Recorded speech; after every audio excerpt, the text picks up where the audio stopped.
This is Jonathan Agger of Fearful Pro Boxing Fans, joined by Dan, Rafael. Dan, it's good to get you on. Unfortunately, not in the MGM where we normally speak to each other, but how's things going? Things are good. I wish there was a few bigger fights the fourth quarter compared to your normal year, but there's still some good ones. We just won't be there in Vegas, but I'm certainly looking forward to seeing Dmitry, Bivol, and Gilberto Ramirez this coming weekend. And down the road before the end of the year, Chocolatito and Estrada #3, and the upcoming fight later in the month between Zepeda and Prograis. There's still some good fights on the schedule. Yeah, we'll definitely talk about those fights coming up. Just before we start, let's talk about what you're doing with your work. Just tell the fans what you've been up to in terms of your freelance work and where they can catch that. Yeah, well, this part of it's not really freelance because it's my own project. I've been working on my Fight Freaks Unite Substack newsletter for the last year plus, and people can just go on danrayfield.substack.com or find the link on any of my social media on Instagram or Twitter or Facebook.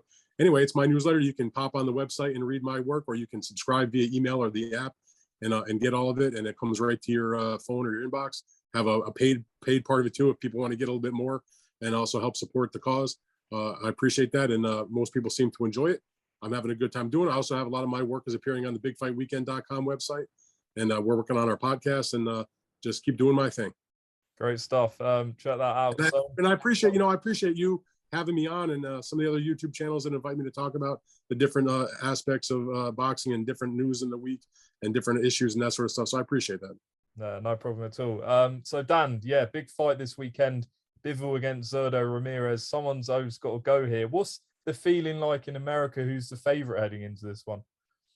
Well, I can't speak for everybody in America, but I think if you're a boxing fan and you're interested in the fight, you know it's a good one on paper. It's a fight that's a long time coming. It's the fight that's probably, if these two guys are not fighting Arthur Beterbiev, it's probably the best fight that can be made in the division. Zurdo is a worthy contender. He's been calling out for this title fight for quite a while. He was a champion in the super middleweight division. He's still undefeated. Bivol, of course, is coming off the big victory against Canelo Alvarez and is proven himself to be, at worst, the second best light heavyweight out there behind Beterbiev. Some might argue he's #1, but it's a class matchup. I view it as sort of like the #1 guy against the #3 guy, or the #2 guy against the #3 guy, that sort of thing. But I think Bivol, rightfully so, is favored. He's showed so much class in the way he took apart Canelo. He's got a pretty good resume. Besides that, he's been at that weight class for his entire career. Zurdo has had some good victories himself, but maybe just a hair less, let's say, than Bivol. But I expect it to be a really good, exciting kind of fight, maybe tactical, but maybe action mixed in. Nobody's got the home turf because they're both fighting out of their own country in a place like the UAE. It's just a terrific matchup, and it's going to provide, I think, some good action and clarify some things at the top of that weight class. Aside from Beterbiev, we'll be back in the early part of next year against Anthony Yarde in his mandatory fight. What do you make of Bivol's attitude towards a rematch with Canelo? He doesn't seem like he's that interested, despite the mega payday that will be on offer if he beats Zurdo and that rematch was to take place. Does that surprise you? It did a little bit. I actually asked him, excuse me, when they made the fight with Bivol and they did the press conference when they first announced it. I asked him about that, if there was any disappointment that Canelo opted to not have the rematch immediately, which he had the right to do. And because, I made the point that you just made, that, it's a much, all due respect to the great matchup with Zurdo. Obviously, a rematch with Canelo, from his point of view, was a bigger fight and a bigger payday. He said he wasn't worried about that. He said money will come when you win your fights. And he made the point that, and I don't know if I necessarily believe him, but he made the point that he said he's making about the same amount of money to fight Zurdo as he would have if he was fighting a rematch with Canelo. Okay, if that's the case, that certainly evens the playing field a little bit in that question. But he wasn't really that concerned about it. He wants to make money like any professional fighter, but I think Bivol is serious about wanting to also have a legacy and take on top challengers. And so if he wasn't going to get the Canelo rematch, he's perfectly okay fighting Zurdo. Now, Eddie wasn't necessarily thrilled to make this match right off the bat. They were trying to make a different fight for Bivol before that. They were trying to do, I believe it was the Buatsi fight, but they were turned down by the WBA and they ordered the mandatory. But Bivol, the athlete, whether he's fighting Canelo, Buatsi, Bivol, this is not a guy that's worried about who he's fighting about. He's willing to fight the top guys, and I'm glad they're finally gonna have this fight happen on Saturday. I'm super pumped up for it. I don't want to sort of disrespect Gilberto Ramirez, but if Bivol was to win this fight, and it's no foregone conclusion, and the Canelo fight did take place, say Cinco de Mayo next year, what do you think of Canelo's position with all these belts at 168? Do you think he'll have to give up one? Well, if he's going to have his next fight again at light heavyweight, then he's going to run into some issues with the sanctioning bodies. You know, the WBA is probably not going to give him a problem because Morrell still has the second tier title. He's fighting in a mandatory defense this weekend, so that belt is not an issue really. You know, the IBF might be an issue. They are definitely the ones that keep to a strict schedule in terms of their mandatory fights. The WBC, they allowed an interim title fight to take place that David Benavidez won. They probably wouldn't give Canelo a huge amount of grief, you know, given that he would still be active even if it's not in the weight class. The WBO, who the heck knows? I can't really say for sure. But I don't think at this stage of Canelo's career he's so much going to be concerned about, you know, which belts he has, which ones he doesn't have. He has shown in the past that if necessary, he'll give up a title to pursue a particular fight that he wants. The main goal was accomplished, which was become undisputed. He did that. No one else had ever done it in the super middleweight division. So if he does have a rematch with Bivol and it costs him a belt because of the politics and the mandatory situations, so be it. Let's move on to the big story in the US over the last few weeks with Spence-Crawford not happening. I was, you know, an outsider looking in, a bit surprised with like the extent of the backlash towards it not happening, because wasn't it reported by yourself and others that it wasn't going to happen this year anyway? Well, not necessarily true. I mean, when they first started to have their conversations and negotiate whatever deal they were trying to work out, the plan was to have it this year. The original plan was, I shouldn't even say the original plan, but the plan that became the plan later was, sorry about that. The plan they were going to do later on was to do a fight in November. And they had 2 dates in November that they were looking at. So it was definitely the plan to do it in November. Now, it got to a certain point where they were unable to close the deal. So it was just basic math by looking at how many days and weeks were left in the year and knowing what it takes to put on a major promotion, that it would certainly, if they were able to conclude their agreement, it was going to definitely take place in the early part of next year. But the backlash isn't so much the date. I mean, from my point of view, yeah, you do the fight in November, terrific. If the fight ends up not happening until January, so be it. That, or even early February, which is when they were, you know, going to start to look at it for the next one when the November date was no longer possible. That's not a big deal to me. I mean, a couple of months, one way or the other, for a fight we've all waited for however many years it's been, not a big deal. I think the backlash, though, was when the fight just went away. I mean, everybody was led to believe they were getting a deal done. They were working towards it. And everybody understands, I think, that follows boxing, particularly the business side. Putting these big fights together is not easy. It's like making sausage. It's really complicated. It's difficult, and it's ugly and nasty. You just hope they get it done and you get a good meal when it's all set.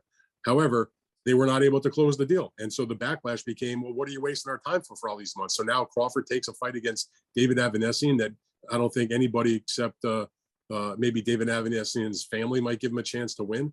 You know, it's a complete mismatch. No offense to Avanesian, but that's the level that Crawford is on.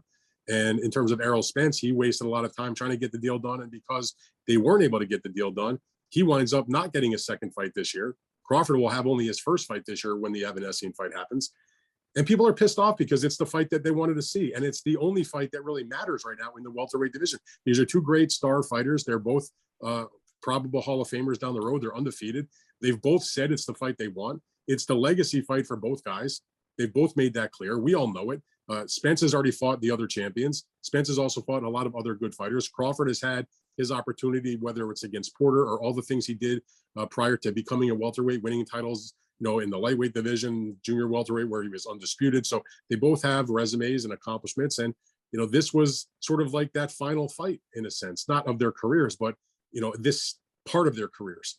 And it's very disappointing that it's not happening. Now, that doesn't mean it can't happen in the future, but then we got to go through all this nonsense once again. So what people get mad about and we all accept that certain fights don't happen, as irritating as it might be. I think what pisses people off the most, though, is when they make it sound like they're going to get the deal done, and then for reasons that are never made clear that it doesn't happen, and you have one guy not fighting at all in Spence, and the other guy taking a shit fight against Evanessi. Mm. You know what I mean? Yeah. It's just mind-boggling. It doesn't make sense. So you don't expect Spence to fight this year? I mean, it's rumors of Keith Thurman, but you don't expect that?